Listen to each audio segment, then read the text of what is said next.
Mãe, a senhora não está entendendo? Eu enfrento o centro cirúrgico do regional. Se eu fosse a senhora, eu já avisava a família. Quando eu olho para aquele médico que ele sai da sala de cirurgia, um pouquinho antes do Marcos chegar, voltando um pouquinho. Sim, sim. Que ele sai, eu glorifico a Deus. Oh, glória a Deus. Eu falo desse jeito, aleluia. Louvado seja Deus, já terminou, foi tão rápido. Olha a minha inocência. Não estava entendendo ainda. Não. Aí aquele médico olhou para mim, no entendimento dele, na ciência dele, né? Eu hoje até entendo ele. Mãe, a senhora não está entendendo? Me segurou assim, Zilda. Uhum. A senhora não está entendendo? Eu enfrento o centro cirúrgico do regional. Eu olhei para ele assim. Falou, se eu fosse a senhora, eu já avisava a família. A senhora não está entendendo? Ele me largou assim, saiu de perto de mim, a maca passou. E aquela correria dos enfermeiros. E eu lembro que eu ouvi aquela palavra e naquele momento eu comecei a chorar muito. E eu ligo pro Marcos. Falo, Marcos, o médico disse que ele... É para mim avisar a família. O médico, Marcos, ele tá sem esperança. Ele foi drenado, mas o médico falou para mim que eu tenho que avisar a família, Marcos. E eu ligo e ele fala, Lê, não deixa nada. Não deixa ninguém tirar o foco da cura do nosso filho. E o Marcos ali sempre me amparando. Sempre colocando palavras positivas para mim. E eu lembro que ele chega, ele já tá drenado, e a gente troca os lugares. Agora o Marcos entra em cena. Quando a noite chega, a situação dele, cada minuto que passava, ficava um pouco mais debilitada. Aí os médicos trocam, né, o plantão, e chega a conversar com o Marcos. Fala, pai, nós decidimos entubar ele, o senhor autoriza? Meu Deus. Porque do jeito que ele está aqui, pai, o senhor está vendo. Ele está muito debilitado e ele está sofrendo demais. O Marcos me contando, ele fala que olhou para o doutor e falou assim, olha, doutor, faça o que for melhor para ele. Então o senhor pode nos dar licença?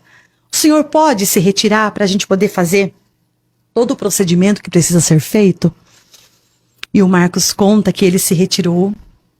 Essa equipe, Zilda, eles começam todos os procedimentos que precisam ali ainda na semi-UTI. E eles estão aguardando essa vaga dentro da UTI. E ele é entubado ali naquele lugar. Só que chega um momento, Zilda, que os médicos precisam limpar aquele tubo. Eu não sei usar as palavras que eles usam, né? Tenho as palavras corretas dos procedimentos, mas eu não consigo trazer a memória agora. Então, eles vão limpar o tubo.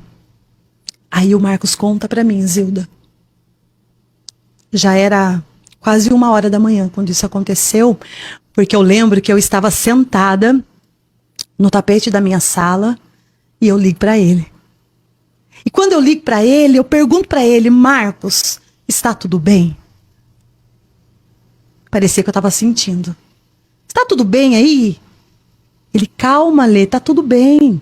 Ele tá descansando.